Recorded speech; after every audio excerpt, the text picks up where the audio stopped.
This is Eric Michael Lloyd. I have a master's in psychology, neuropsychology concentration. I wanted to read an article today from this is Harvard Kennedy School Misinformation Review. Shorenstein Center on Media, Politics, and Public Policy. Thought this was interesting. I saw this on the news the other day. This article was published online June 18th, 2020. It has been peer reviewed.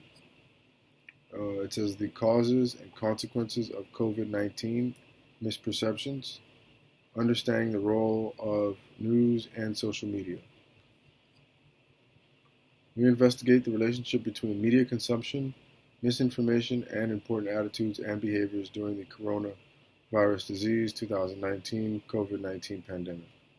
We find that comparatively more misinformation circulates on Twitter, while news media tends to reinforce public health recommendations like social distancing. We find that exposure to social media is associated with misperceptions regarding basic facts about COVID-19, while the inverse is true for the news media. These misperceptions are in turn associated with lower compliance with social distancing measures. We thus draw a clear link from misinformation circulating on social media, notably Twitter, to behaviors and attitudes that potentially magnify the scale and lethality of COVID-19. This is by Agnes Bridgman, also Eric Merkley, Peter John Lowen, Taylor Owen, Derek Ruths, Lisa Teichman, and Oleg Zilin. The topics covered are COVID-19, fake news, mainstream news, misinformation, research, social media, Twitter. Research questions. How prevalent is misinformation surrounding COVID-19 on Twitter, and how does this compare to Canadian news media? Does the type of media one is exposed to influence social distancing behaviors and beliefs about COVID-19? Is there a link between COVID-19 misinformation and perceptions of the pandemic's severity and compliance with social distancing recommendations? Essay summary. We evaluate the presence of misinformation and public health recommendations regarding COVID-19 in a massive corpus of tweets as well as articles published on 19 Canadian news sites. Using these data, we show that preventative measures are more encouraged and covered on traditional news media, while misinformation appears more frequently on Twitter. To evaluate the impact of this greater level of misinformation, we conducted a nationally representative survey that included questions about common misperceptions regarding COVID-19, risk perceptions, social distancing compliance, and exposure to traditional news and social media. We find that being exposed to news media is associated with fewer misperceptions and more social distancing compliance, while conversely, social media exposure is associated with more misperceptions and less social distancing compliance. Misperceptions regarding the virus are in turn associated with less compliance with social distancing measures, even when controlling for a broad range of other attitudes and characteristics. So, just to read that point again, it says misperceptions regarding the virus are in turn associated with less compliance with social distancing measures, even when controlling for a broad range of other attitudes and characteristics. Association between social media exposure and social distancing noncompliance is eliminated when accounting for effect of misperceptions, providing evidence that social media is associated with noncompliance through increasing misperceptions about the virus. Implications. The COVID-19 pandemic has been accompanied by a so-called infodemic, a global spread of misinformation that poses a serious problem for public health. Infodemics are concerning because the spread of false or misleading information has the capacity to change transmission patterns. Kim et al., 2019, and consequently, the scale and lethality of a pandemic. So, not knowing can cause more transmissions to occur, or misconceptions, right? Misleading information. This information can be shared by any media, but there is reason to be particularly concerned about the role that social media, such as Facebook and Twitter, play in incidentally boosting misperceptions. These platforms are increasingly relied upon as primary sources of news, Mitchell et al., 2016, and misinformation has been heavily documented on them, Garrett, 2019, Vicario et al., 2016. Scholars have found medical and health misinformation on the platforms, including that related to vaccines. Radzikowski et al., 2016, and other virus epidemics such as Ebola, Fung et al., 2016, and Zika, Sharma et al., 2017. Good thing I'll be posting this on YouTube and Facebook. However, misinformation content typically makes up a low percentage of the overall discussion of the topic, Fung et al., 2016, and mere exposure to misinformation does not guarantee belief in that misinformation. More research is thus needed to understand the extent and consequences of misinformation surrounding COVID-19 on social media. During the COVID-19 pandemic, Twitter, Facebook, and other platforms have engaged in efforts to combat misinformation, but they have continued to receive widespread criticism that misinformation is still appearing on prominent pages and groups. Kelsey et al., 2020. NewsGuard, 220. The extent to which misinformation continues to circulate on these platforms and influence people's attitudes and behaviors is still very much an open question. Here, we draw on 3 data sets and a sequential mixed method approach to better understand the consequences of online misinformation for important behaviors and attitudes. First, we conducted nearly 2.5 million tweets explicitly referring to COVID-19 in the Canadian context. Second, we collected just over 9,000 articles from 19 Canadian English language news sites from the same time period.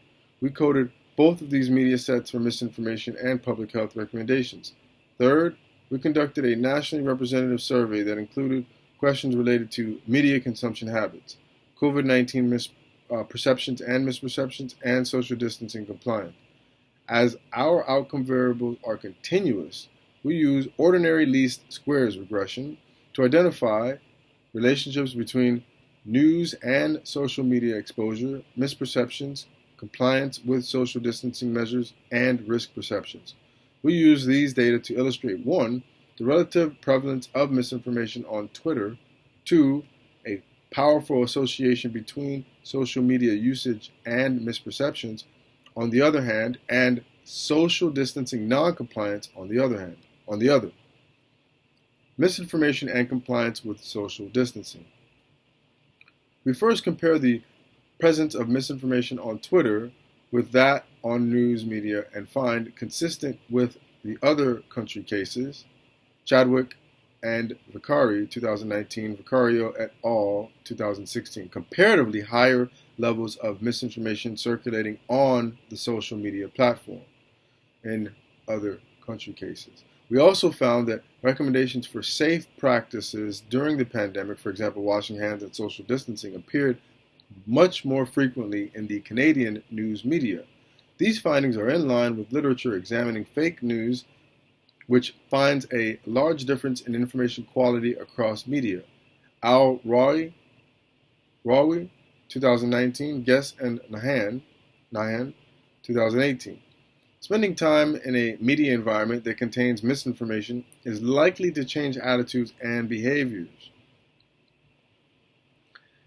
Even if users are not nested in networks that propagate misinformation, they are likely to be incidentally exposed to information from a variety of perspectives. Fezel, 2018, Fletcher and Nielsen, 2018, Weeks et al., 2017. Even a highly curated social media feed is thus still likely to contain misinformation. As cumulative exposure to misinformation increases, users are likely to experience a reinforcement effect whereby familiarity leads to stronger belief. Detchen et al. 2010. To evaluate this empirically, we conducted a national survey that included questions on information consumption habits and battery of COVID-19 misperceptions that could be the result of exposure to misinformation. We find that those who self-report exposure to the misinformation-rich social media environment do tend to have more misperceptions regarding COVID-19. These findings are consistent with others that link exposure to misinformation and misperceptions. Garrett et al. 2016, Jamieson and Albertson 2020. Social media users also self-report less compliance with social distancing.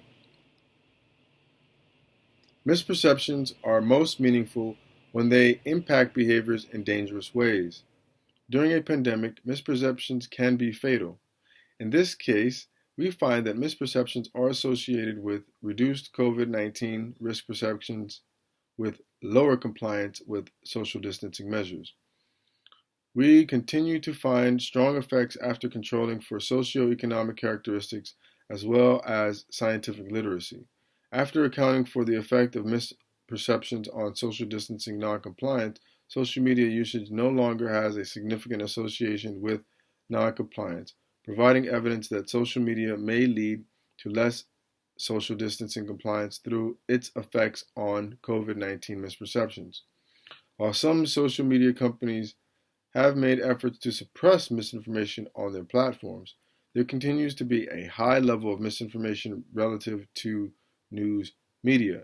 Highly polarized political environments and media ecosystems can lead to the spread of misinformation, such as in the United States during the COVID-19 pandemic, Alcott et al. 2020, Mata et al. 2020. But even in healthy media ecosystems with less partisan views, Owen et al. 2020, social media can continue to facilitate the spread of misinformation.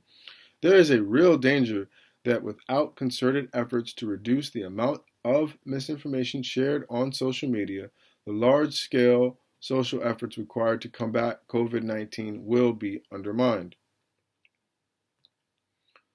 We contribute to a growing base of evidence that misinformation circulating on social media poses public health risks and join others in calling for social media companies to put greater focus on flattening the curve of misinformation. Donovan, 2020.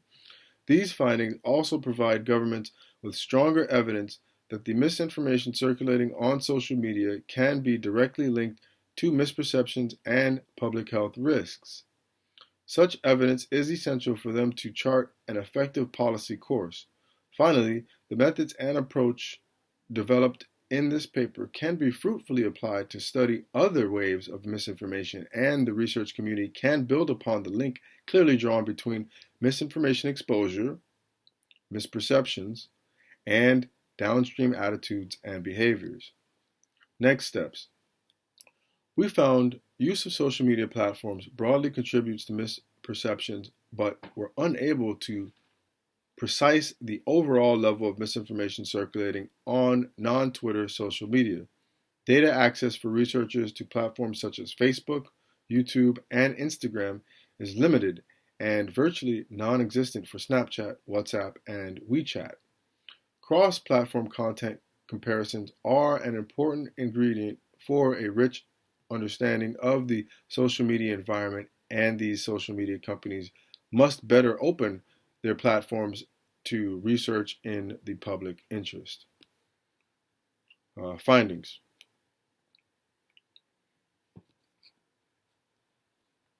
Actually, what I'll do is I'll read the findings in the next video, as I don't want to make these videos too lengthy. Thank you for your time.